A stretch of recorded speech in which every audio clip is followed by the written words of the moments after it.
Have you ever wondered how to recognize when someone is under the devil's influence?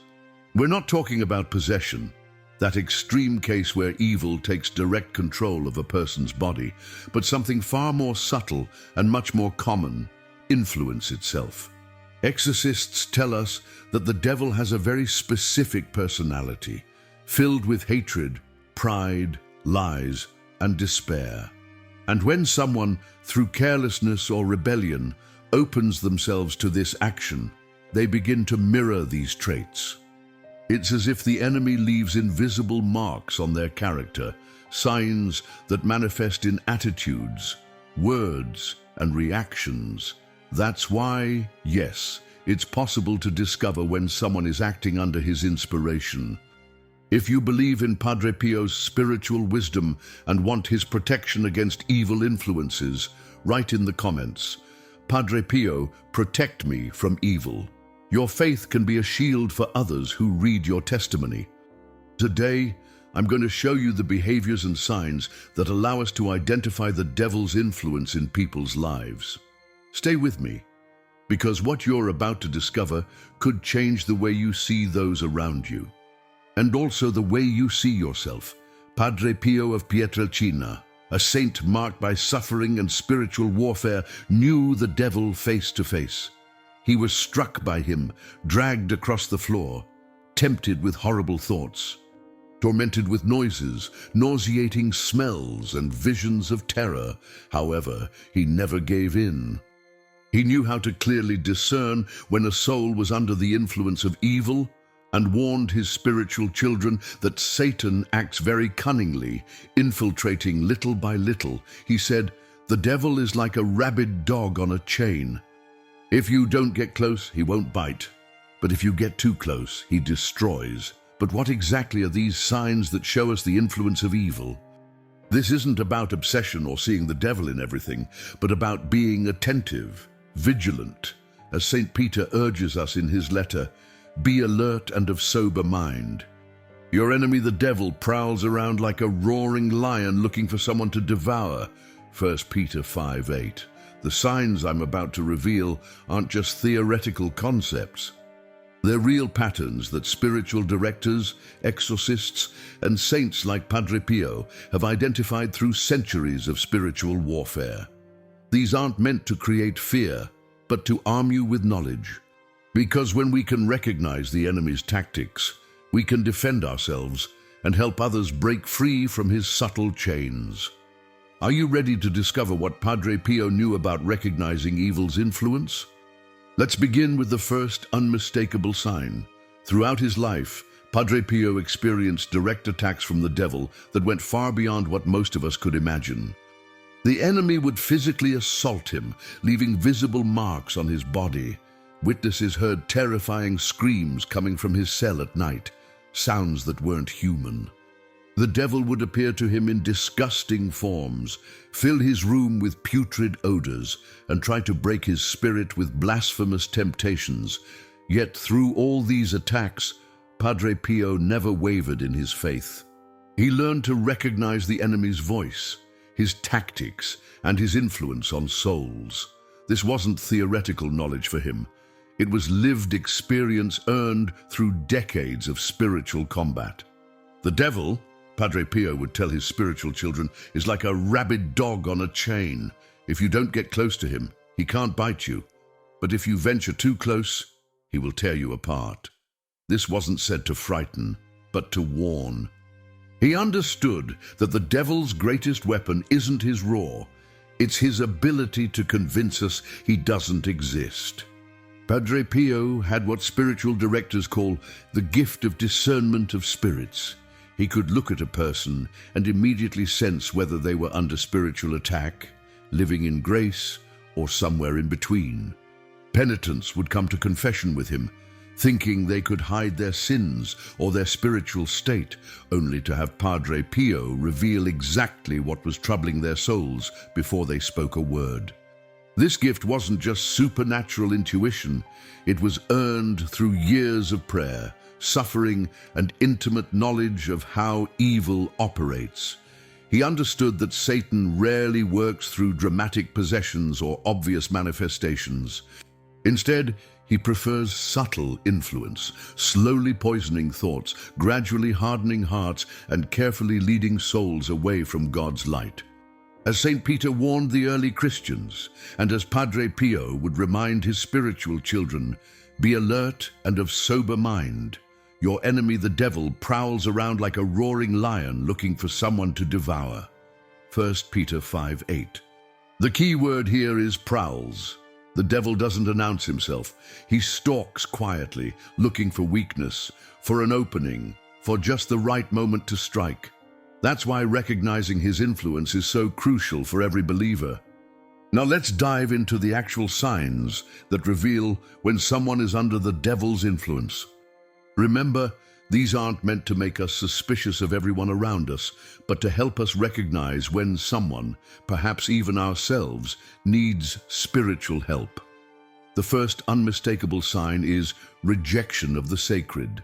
When someone who once loved prayer suddenly can't stand being in church, when they feel uncomfortable around a crucifix, when they mock the Mass or feel anger at hearing Jesus' name, this is a red flag. The presence of the holy is clashing with a shadow that has taken residence in their heart. Think about Judas in the Gospel. He walked with Jesus for 3 years. He heard the Sermon on the Mount, witnessed the multiplication of loaves, saw the dead raised to life, yet somewhere along the way, he began to resent that divine presence. The light that once attracted him started to burn him from within. St. John tells us clearly, Satan entered into him, John 13:27. This is exactly what happens today. A person might have been devout, faithful, regular at Sunday Mass, then gradually they start making excuses. Church becomes boring. Prayer feels pointless. They might even become hostile toward religious conversations or feel physically uncomfortable in the presence of blessed objects. The devil cannot tolerate the sacred because it reminds him of what he lost forever. The second sign is contempt for the Virgin Mary. This one is particularly telling because the devil's hatred for Our Lady runs deeper than almost anything else. In the book of Genesis, God himself promised that she would crush the serpent's head, Genesis 3:15. The devil knows that Mary's humility destroyed his pride, and her yes to God reversed his rebellious no. Padre Pio never tired of praying the rosary. He called it his weapon. He would sleep with rosary beads in his fingers and recommended it to everyone who came to him. He used to say that Mary was the sure refuge against all temptations. Exorcists know that when they invoke the Virgin Mary during their work, demons tremble and scream with rage. So when someone feels repulsion toward the rosary, ridicules Marian devotion, or speaks badly of Our Lady, this is a very clear trail of diabolic influence. It's not a matter of different theological preferences or cultural backgrounds. There's something deeper happening when a person cannot tolerate the Mother of God. I remember hearing about a woman who had been a daily Mass attendee for decades. She had a beautiful statue of Our Lady in her garden and prayed the rosary every evening. Then slowly, things began to change. First, she started skipping the rosary, saying she didn't have time. Then she moved the statue of Mary to a closet because it didn't match her decor anymore. Finally, she began speaking sarcastically about all this Mary worship in her parish. Her family was confused. What had happened to their devout mother and grandmother? A wise priest recognized the pattern and helped her through prayer and the sacraments to break free from the subtle influence that had crept into her life. The third sign is despair, that profound sadness that leads a soul to believe there's no forgiveness, that their sins are too great, that it's no longer worth praying or fighting. The devil whispers in the ear, "You're worthless. There's no way out for you. God could never love someone like you." This is the same strategy used with Judas after his betrayal. The devil didn't just lead him to sin, he pushed him toward despair and suicide. Peter denied Jesus 3 times, just like Judas betrayed him. But Peter ran to mercy while Judas ran to despair. The difference wasn't in the gravity of their sins, but in their response to guilt.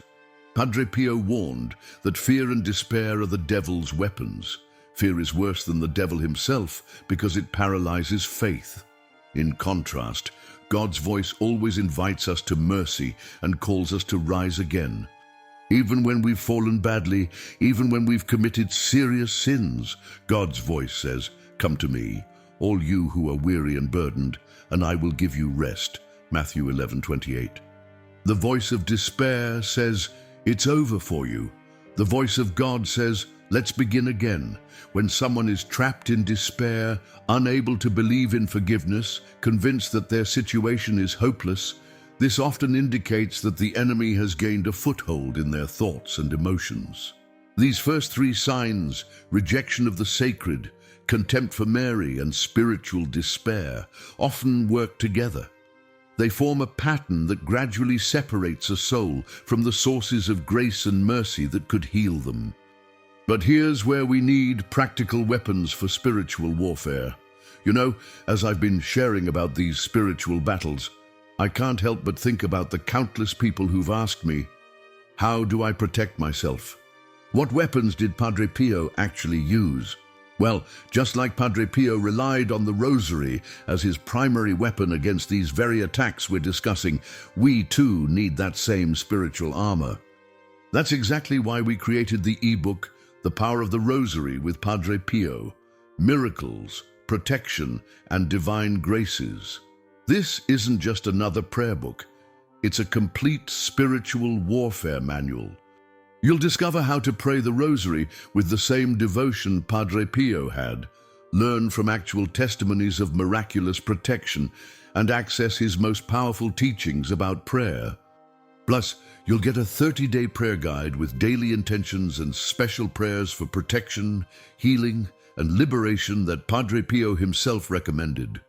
The link is pinned in the comments, and honestly, after what we're about to cover next, you'll understand why this spiritual protection is so crucial, because the remaining signs we need to discuss are even more serious. The 4th sign of diabolic influence is slavery to sin. Now, all of us fall, all of us are tempted, but there's a difference between normal spiritual struggle and the chains that drag someone again and again into the same abyss, without strength to resist. St. Paul described this perfectly. "I do not do the good I want, but the evil I do not want is what I practice." Romans 7:19. The devil takes advantage of our weaknesses to transform them into shackles. It might start as a simple temptation, a quick look at something we shouldn't, a small lie to avoid consequences, a moment of anger that we don't control.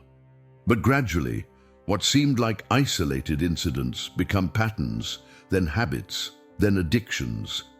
This isn't about occasional falls that we confess and try to overcome. This is about a person who feels completely powerless against certain sins, as if an invisible force keeps pulling them back no matter how hard they try to break free. They might cry after falling, promise themselves it will never happen again, even pray desperately for strength, yet find themselves repeating the same destructive behaviors. Padre Pio advised confessing even weekly because he understood that confession doesn't just erase sin, it breaks the invisible chains with which the evil one binds souls. He would tell his penitents, "The devil is like a fisherman. He throws his hook with attractive bait, but once you bite, he pulls you deeper and deeper until you can't find your way back to the surface." The 5th sign is hatred of the Eucharist. The Blessed Sacrament is the real presence of Christ, and the devil trembles before it. This is why when someone feels repulsion, mockery, anger, or even nausea when facing the altar, it's a sign of dark influence. During Mass, you might notice someone who can't stay still during the consecration, who feels compelled to leave the church at the moment of communion, or who experiences physical discomfort specifically during the Eucharistic prayer. This isn't about feeling bored during a long homily or being tired after a busy week. This is a visceral reaction to the presence of Jesus in the Eucharist. Padre Pio spent hours before the tabernacle, crying, offering, struggling. He would celebrate Mass in such a way that people could see he was in direct contact with the divine mystery. He knew that there was the source of victory against evil. He once said, "It would be easier for the world to survive without the sun than to do without Holy Mass." The devil knows this. That's why he works so hard to keep people away from the Eucharist, to make them feel unworthy of communion, to create distractions during the most sacred moments of the Mass, or to fill them with skepticism about the real presence. The sixth sign is the manifestation of strange phenomena, night noises, shadows that move, pestilent smells without explanation, objects that fall by themselves, electronic devices that malfunction repeatedly in someone's presence. Padre Pio lived through all of this. The devil would bang on the walls of his cell, insult him with horrible voices, attack him physically. Fellow friars would hear furniture being thrown around in his room, only to find Padre Pio praying calmly the next morning, sometimes with new bruises on his body that he couldn't explain naturally. But here's what's crucial to understand. These phenomena don't happen in isolation. They typically occur around someone who is either in intense spiritual battle against evil, or someone who has opened doors to dark influences through occult practices, persistent grave sins, or rejection of God's grace. I once heard from a priest about a family who contacted him because their teenage son's room had become the center of disturbing activity. Pictures would fall from walls. His computer would turn on by itself, playing disturbing sounds. Visitors would feel an oppressive atmosphere when entering his space. When the priest investigated, he discovered the young man had been experimenting with Ouija boards and had developed an obsession with dark music and imagery that glorified evil. The phenomena weren't random. They were connected to choices that had opened spiritual doors that should have remained closed. Through prayer, fasting, confession, and removing all occult objects from the home, the family was able to restore peace. Exorcists say that when these manifestations appear around someone, it's a sign that there's a strong spiritual battle happening. The response isn't fear, but prayer, blessed water, the sign of the cross, and the invocation of Jesus' name. However, we must be wise here. Not every strange occurrence is diabolic. Sometimes there are natural explanations. Old houses make noises, electrical systems malfunction, people have medical conditions that affect their perceptions. The key is the pattern and the context. When these phenomena occur alongside other signs we've discussed, rejection of the sacred, inability to pray, spiritual despair, then we need to consider spiritual causes. Padre Pio taught that the devil prefers to work in darkness and secrecy. When his influence begins to manifest in visible ways, it often means the spiritual battle is intensifying. But this can actually be a good sign. It means the person's soul is fighting back, even if they don't realize it consciously. And now we come to the final three signs, and these might be the most dangerous of all. The seventh sign is the inability to pray. I'm not talking about normal laziness or tiredness that we all experience sometimes. This is a kind of revulsion, an almost unbearable weight, a physical impossibility of pronouncing a prayer. It's as if invisible hands were covering their mouth every time they try to speak to God. Saint Teresa of Avila said that when we don't feel like praying, that's exactly when we need to pray the most. But this goes deeper than not feeling motivated. This is about people who literally cannot form the words of prayer, who feel suffocated when they try to focus on God, or who experience panic attacks when they attempt to enter into prayer. The devil knows that prayer is our lifeline to heaven. It's through prayer that we receive grace, strength, and guidance. Cut off that connection, and a soul becomes spiritually malnourished and vulnerable to every temptation. That's why one of his primary tactics is to create barriers between us and God in prayer. Padre Pio insisted, pray, pray much, even when it costs you. The devil flees from persevering prayer. He understood that sometimes the greatest victories in prayer happen when it feels most difficult. The enemy fights hardest against what threatens him most. When someone finds themselves unable to pray, the solution isn't to give up, but to fight through it with simple, short prayers. Even just saying, Jesus, or help me, can break through the spiritual static that the enemy creates. The rosary becomes particularly powerful here because the repetitive nature of the prayers can help overcome the mental blocks that prevent deeper prayer. The 8th sign is irrational violence.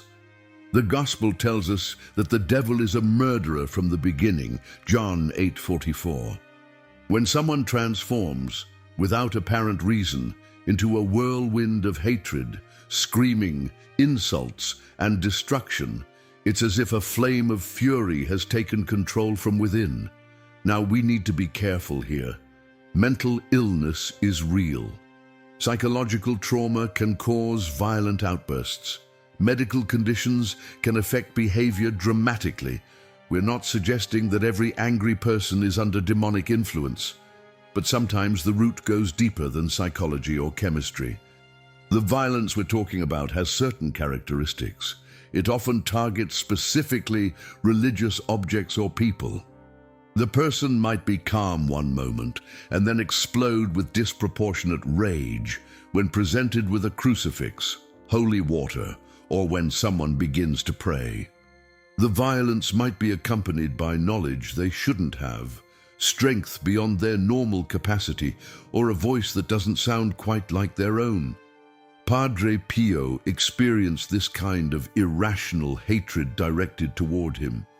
People under strong diabolic influence would sometimes attack him verbally or even physically during confession, not because of anything he had done wrong, but because the evil within them couldn't tolerate his holiness. The response to this kind of violence isn't violence in return, but prayer, patience, and sometimes professional help that combines both psychological and spiritual approaches. Many times, what appears to be purely a mental health issue has spiritual roots that need to be addressed alongside medical treatment. And now we come to the 9th sign, perhaps the most dangerous of all: spiritual pride. Lucifer fell because he wanted to be like God, and he drags many souls down with the same deception. You don't need to confess, you don't need the church, it's just between you and God. This false autonomy is deadly poison. The person begins to believe they've evolved beyond the need for traditional religious practices. They might say things like, I'm spiritual but not religious, or I have a direct connection with God that doesn't require intermediaries. While this might sound humble or even enlightened, it often masks a deep pride. Padre Pio, humble to the point of tears, always obeyed the church, even when they humiliated him, when they prohibited him from celebrating Mass publicly, when they treated him unjustly. He understood that humility and obedience are the devil's greatest enemies. The devil cannot stand obedience or humility. When a soul distances itself from obedience to legitimate spiritual authority, it enters dangerous territory. Pride whispers, you know better than the church. You're more enlightened than these simple believers. You don't need their rules and regulations. This spiritual pride often develops gradually. Someone might start by questioning certain teachings, then rejecting the authority of their parish priest, then deciding they don't need the sacraments, and finally convincing themselves that they're their own spiritual authority. Each step seems reasonable in isolation, but together they lead a soul away from the protection and grace that come through the church. The antidote to spiritual pride is what Padre Pio practiced constantly: humility, obedience, and recognition of our complete dependence on God's grace. He would often say, I am nothing but a poor friar who prays. Despite his extraordinary spiritual gifts, his stigmata, and his fame throughout the world, he never stopped seeing himself as simply a servant of God and the Church. When we recognize these signs, whether in ourselves or others, the response isn't panic or judgment, but compassionate action. We pray for the person, we seek appropriate help, and we trust that God's mercy is stronger than any diabolic influence. But how do we actually fight back? Let me show you the weapons Padre Pio used every single day. My dear brothers and sisters, these are the signs we must watch with careful attention, not to judge or condemn others, but to pray, to help, and to open our eyes to spiritual realities around us. The devil wants to go unnoticed. He wants us to think he doesn't exist, that everything can be explained away by psychology or circumstance alone. But when we discover his tracks, we weaken his power over souls. And we have incredibly powerful weapons at our disposal.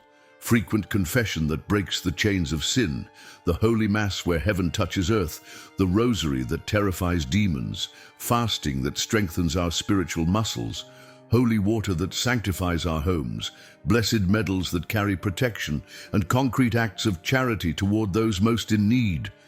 Every one of these spiritual practices deals a blow to the enemy's influence. When we live sacramentally, pray consistently, and serve others sacrificially, we create an atmosphere where evil cannot take root.